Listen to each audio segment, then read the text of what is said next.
Thank you, young man.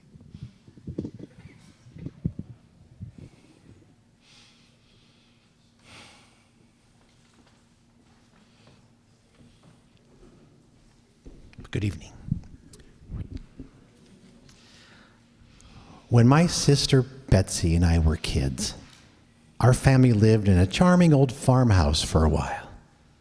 We loved exploring its dusty corners and climbing the apple tree in the backyard.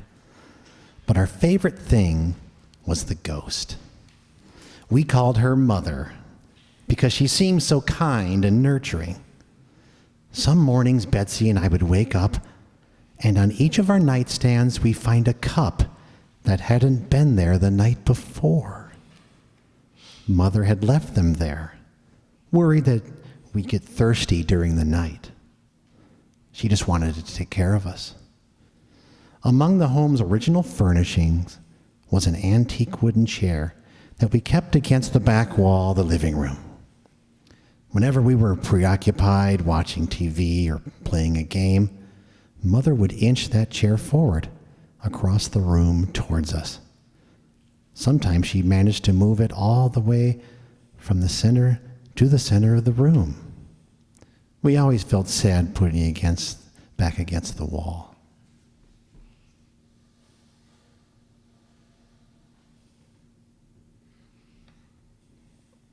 Mother just wanted to be near us.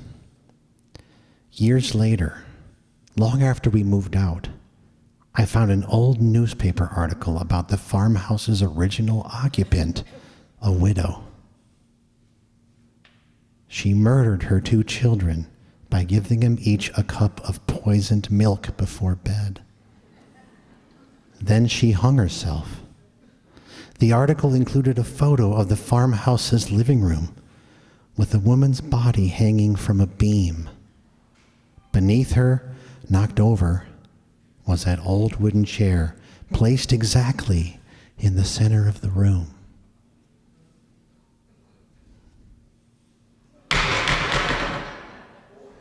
Oh, Mother.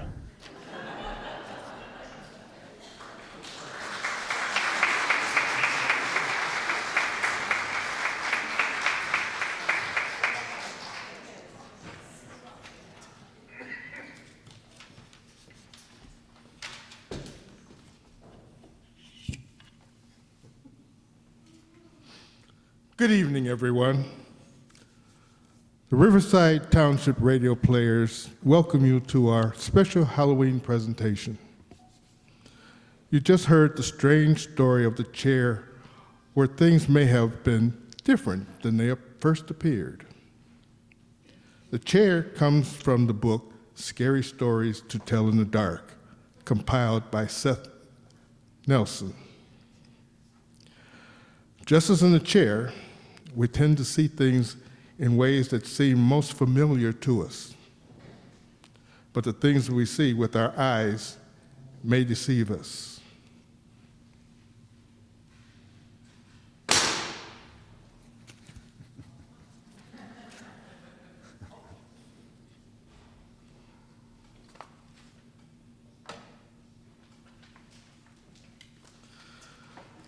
Tonight, we continue our Halloween program with a different story of apprehension from the suspense series broadcast 75 years ago on October 29th, 1947. Don't tell me about Halloween.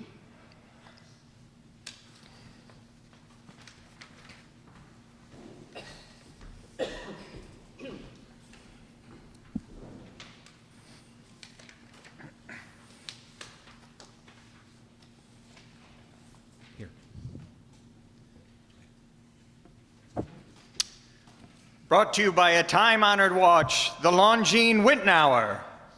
Quiet, please. Quiet, please.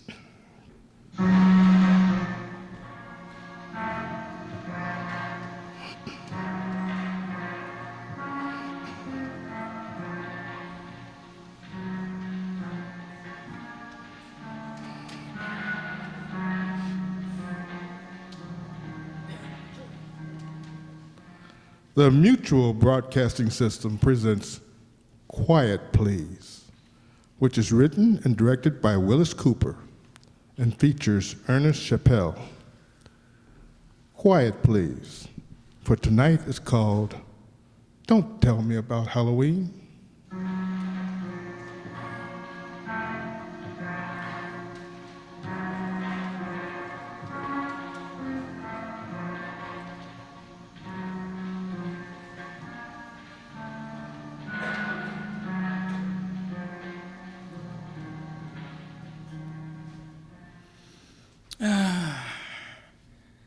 I'm going to kill my wife tonight.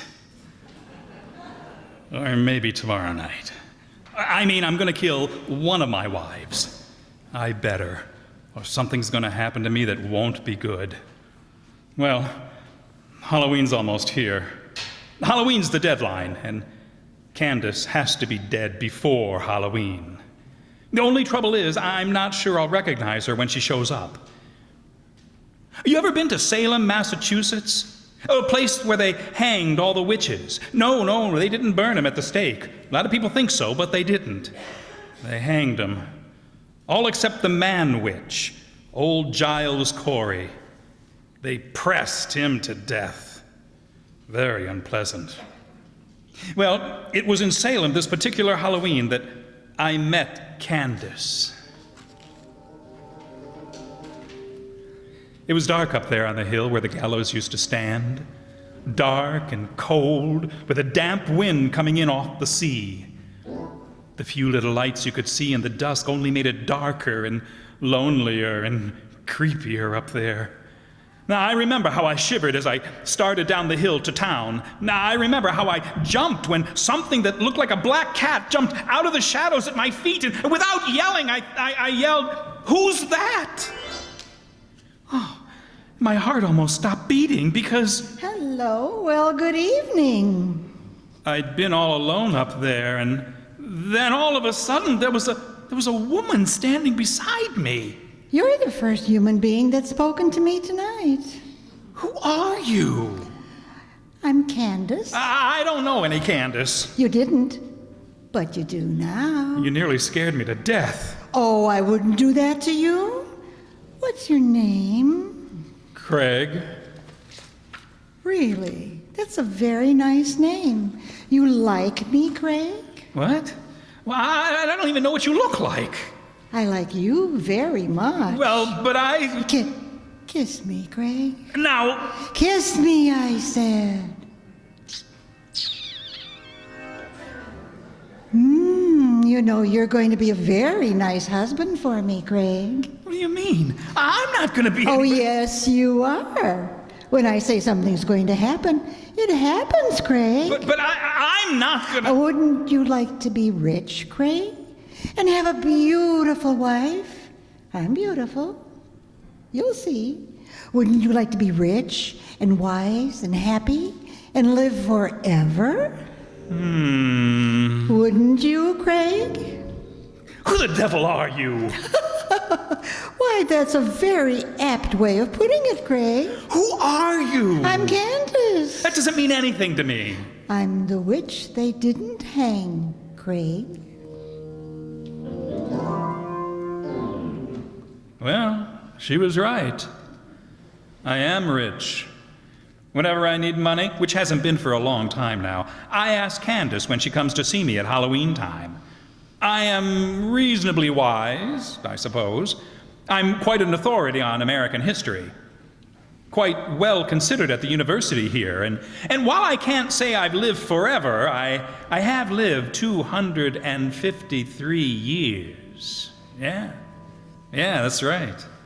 You see, I met Candace on a hill above Salem in the year 1694. 2 years after Cotton Mather stopped hanging witches.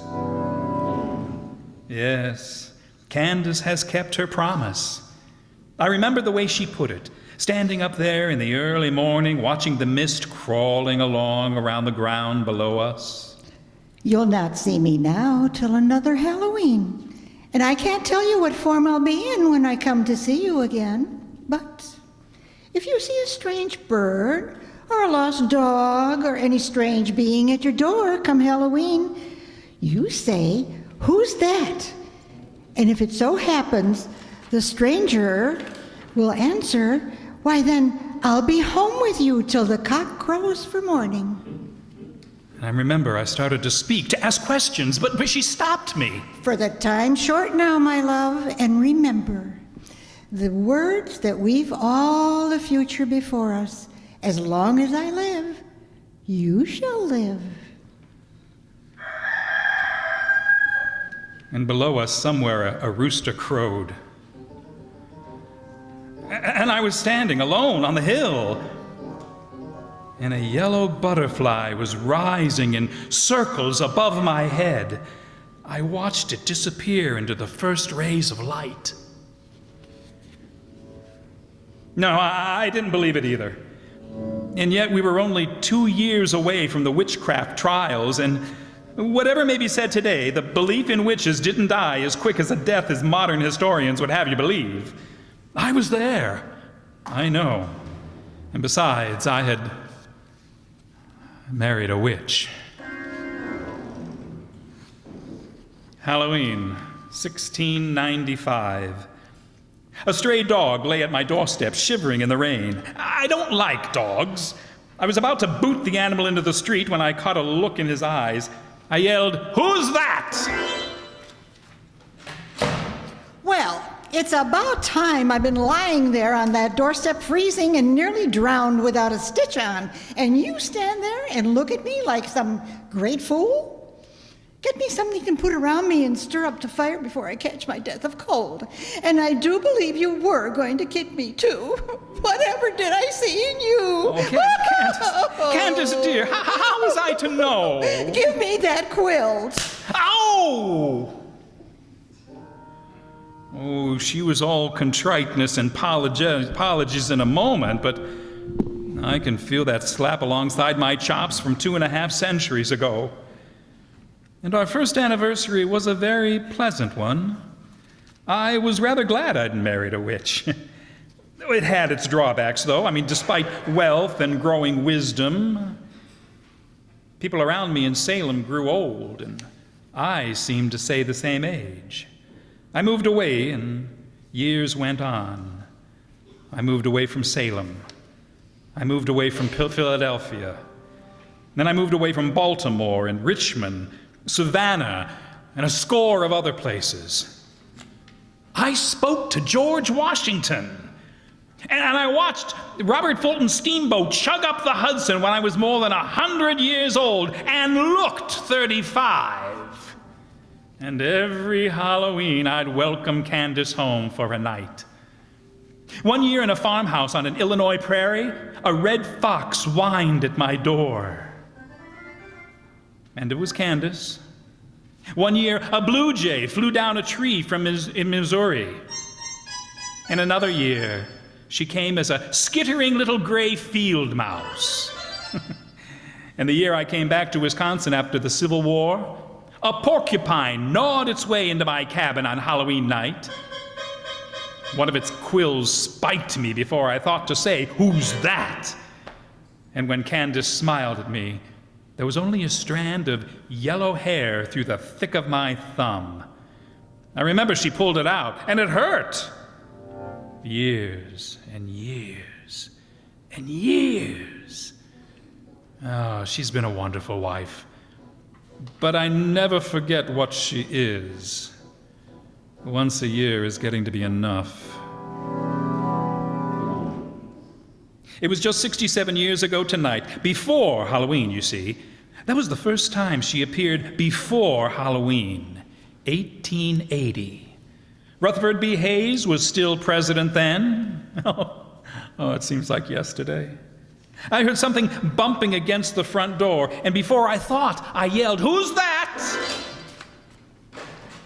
I thought you were never going to call. Oh, darling, I didn't know it was you. Well, Huh? don't people kiss their wives anymore? Oh, darling, you surprised me. Surprise. Suppose you surprise me. Hmm? Hmm. Hmm. Now. How come you're so early, dear? Oh, I just thought it would be nice to surprise Oh, you. you certainly did surprise me. Did I? You certainly did. What's happened since last year? Nothing much. That's so. Oh, what have you been doing? I've been away. Where? Well, all over the place. And I'll tell you in just a moment because it was such a huge trip I had. Craig, you'd be better off if you don't inquire too closely into my private affairs. Being married to a witch ought to be enough for you. I'm just interested, Candace. Like I'm interested in what you do when I'm away? What? I am interested, you know. I don't know what what you're talking about, dear. Oh, you don't? No. Don't you ever get lonely while I'm away? What? Certainly. What are you talking about?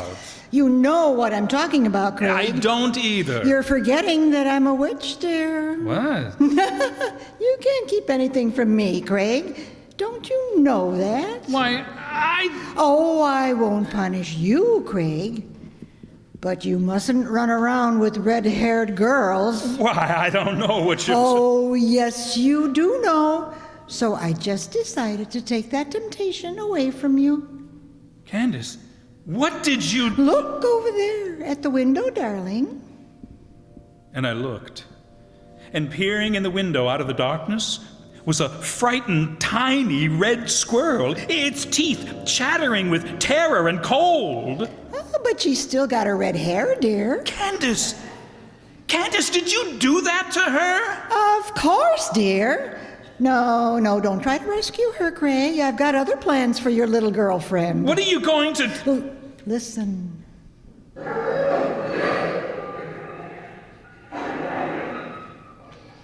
Now, come here and kiss me. Good.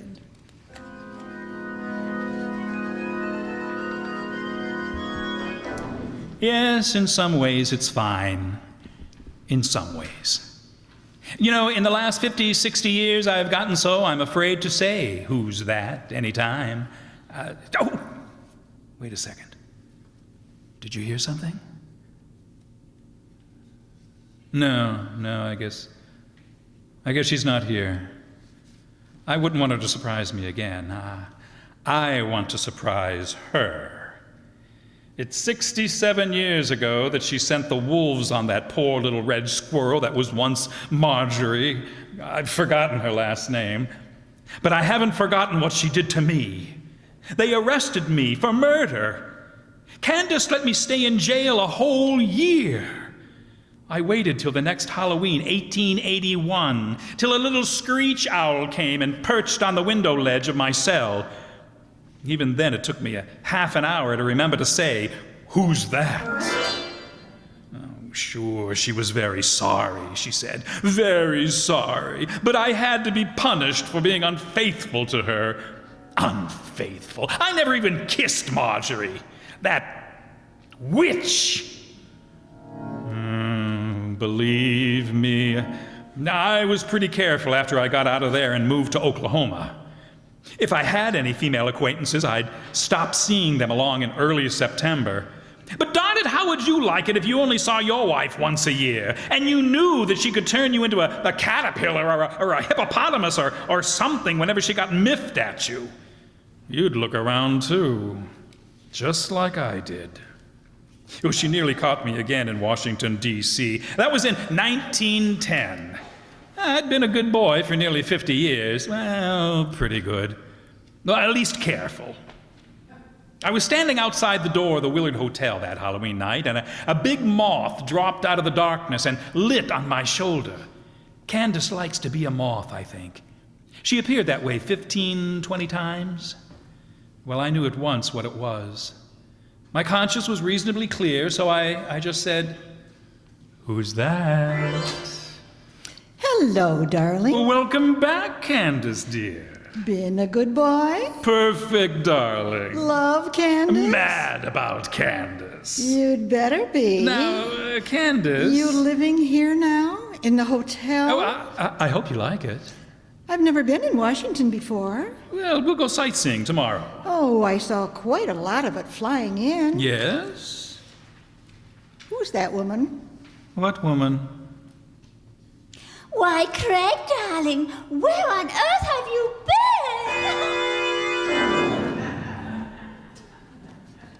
been? Yes, I thought Gertrude was in Chicago where I'd left her. Wasn't that just my luck? I don't know what Candace did to her. She just disappeared. But you know what that witch did to me? She turned me into a fire alarm box. Oh, don't laugh, don't laugh. It isn't funny. From October 31st, 1910 to October 31st, 1911, I stood there in front of the Willard Hotel, rain and shine, snow and boiling hot weather, and nobody even turned in an alarm on me. Of course, they did paint me in the spring. Then, at 11:30 on Halloween, a little black dog came by. I tried to say, "Who's that?" And I made it all right because I could hear gears clicking and wheels turning, and there we were. Candace in a black fur coat, me in a blue serge suit, all plastered with red paint. You look perfectly awful, Craig. Well, how do you think I feel? Well, now- Oh, my feet. Well, now maybe you won't be chasing other women, my Oh, dear. Candace, I promise I'll never do it again. You'd better not, sweetheart. I'm a very jealous woman. Yeah, so I noticed. And if you think that was bad, how would you like me No, to... Candace, please, no. Don't tell me. You may kiss me now. Oh. And don't get paint all over my coat.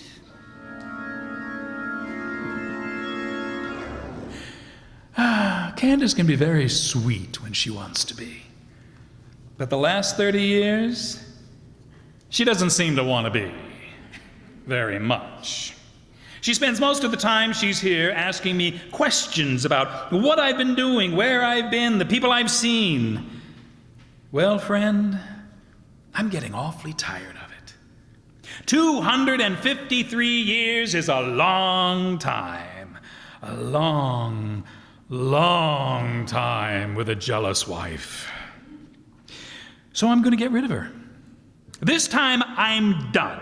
No, I don't love Candace anymore. I'm afraid of her. I told you I got this job here at the university in the history department. Well, I've got a little cottage up here in the hills where I go every Halloween. Well, I don't want Candace barging in on Faculty Row. Well, I'm not supposed to be married here. You know how it is. So, I decided to end it all this year. I'm gonna kill Candace. That is, I hope I am. When she appears, I'm not gonna say, "Who's that?" And then Alicia and I are going to be married. Oh, I didn't tell you about Alicia. Well, here comes Alicia now. I'd like you to meet her. This is Alicia. How do you do? Alicia and I are going to be married. Yes, indeed. Right after Halloween. Alicia is secretary to the Dean of Women. That's how I met Craig. Well, I hope you don't mean to imply I was flirting with the dean, Alicia. Oh, goodness, no, dear. I mean, you were being introduced to her when we first saw each other. I'll never forget. Oh, I won't either. Isn't she pretty? Oh, Craig, you mustn't talk that way to strangers. Well, I'm sorry, dear, but you are pretty. Oh, but I'm so much younger than you are, Craig. Well, you are a little bit younger, dear, but that won't make any difference, will it? Oh, not to me, darling. Excuse us a second. Darling, I love you. Oh, I love you. Kiss me. Oh, but they're looking, sweetheart. Shut your eyes for a second, will you? Now, darling. Craig, dear. Mwah. You like her? She's quite a girl, isn't she? Nothing at all like Candace. Oh, man, am I tired of Candace. Oh, wait a second. The phone's ringing. I'll be right with you. Hello? Hello, darling. This is Alicia. Oh, hello, dear. Are you going up to the cabin today? I'm just leaving, darling. Oh, I wish I could go with you. Oh, well, I do too, but I'll be back in a day or so. Oh, couldn't I? Please? No, dear, no. You know it can't be done. Oh, I wish I could go. No, well, it isn't practical, dear. I'll hurry back. I could drive up tomorrow. Oh, I'll probably be back tomorrow. Oh, I'll miss you. I'll miss you. I just wanted to say goodbye. I love you. I love you. I'll see you in a day or so, honey. All right, but I wish I could go along. It can't be done, sweetie. I might drive up and surprise you. No, don't do that. Goodbye. Alicia, wait. Oh my gosh, she can't do that. If she does... Hello. Get me 3412J.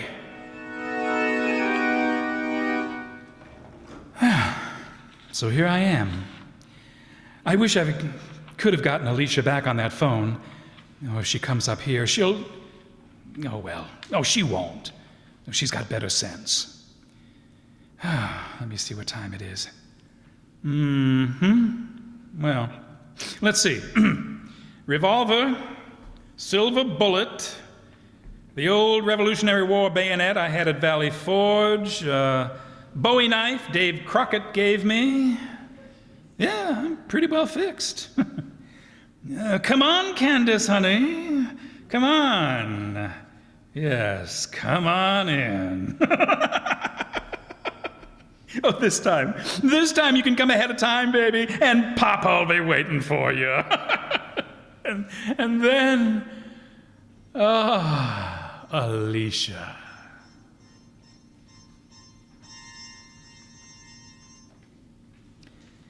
Oh, she's an owl or something. Wait, if she's an owl, I better get that shotgun out. Let's see. Well, Candace. Oh, look out! What the dickens was that? Oh, a moth. A moth, eh? Well, Candace. Here, the Saturday Evening Post. Light somewhere, darling. Light. There. Oh, I missed her. But you're not going to get away this time, sweetheart. Get away from that lamp. Get away, I say. Got you. Oh, you're not dead yet.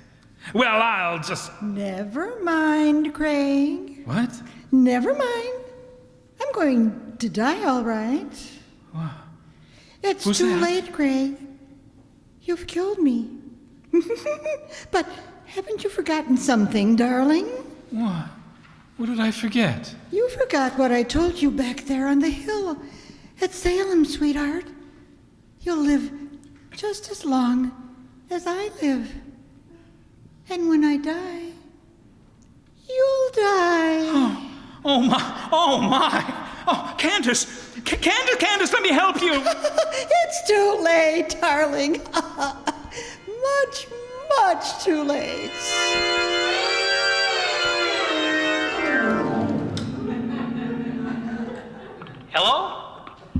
Hello, this is the Forest Ranger Station? Oh, hello, Brad. This is Joe Thomas.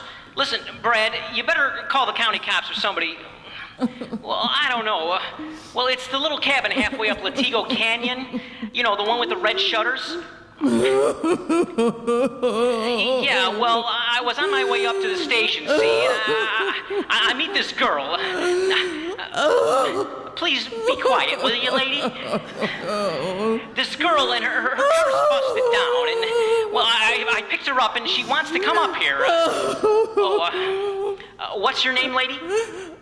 Alicia Denon. Alicia Denon. So she's going to meet this fella here, she says, and I lift her out, and she was just starting away, and I hear her scream. Scream! You know, holler. So I stopped, and I run inside, and she's yelling her head off. Lady, please, all right? Yeah, I know, Brad. It sure looks awful strange. No, there wasn't no guy here. No, nothing but a squashed moth. Yeah, one of them big death's head moths, you know? And a skeleton. Yeah, a skeleton. All dried up and dusty, like it was maybe 250 years old. And that's all. Just him and the moth. Funny, ain't it?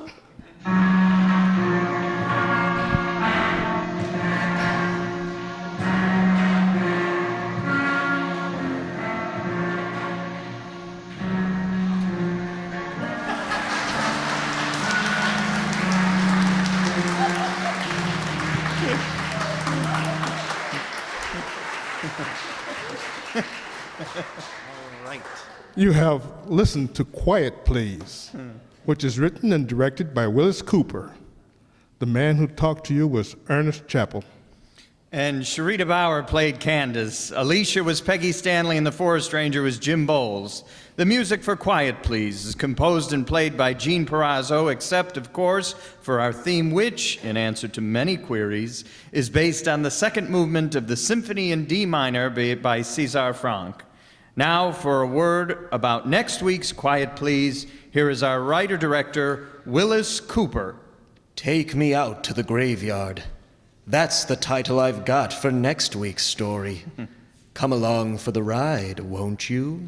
And so, until our next week at this time, I am quietly yours, Ernest Chappell.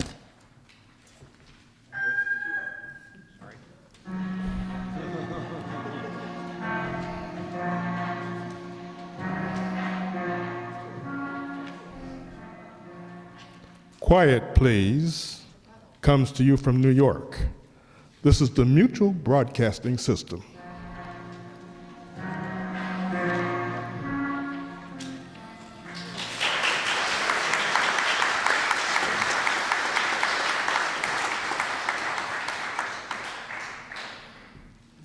Tonight, our demonic cast included Chappell, the program announcer played by Jacob Palka.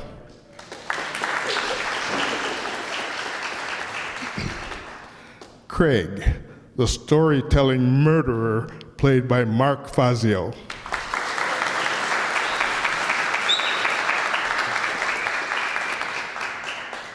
The witch without a broom played by Ellie Babka.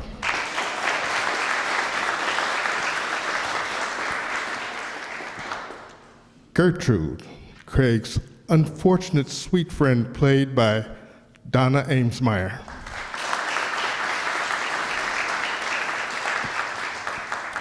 The Forest Ranger, the unbeliever played by Brad Zero.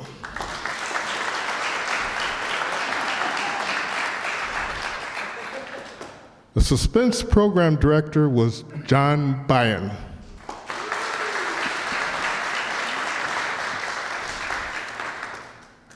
And I, Andre Dixon, was the director for tonight and the announcer.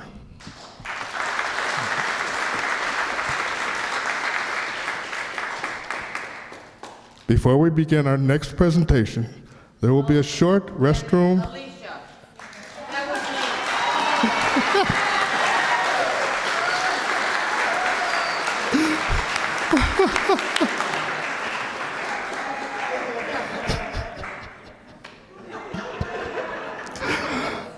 That certainly was.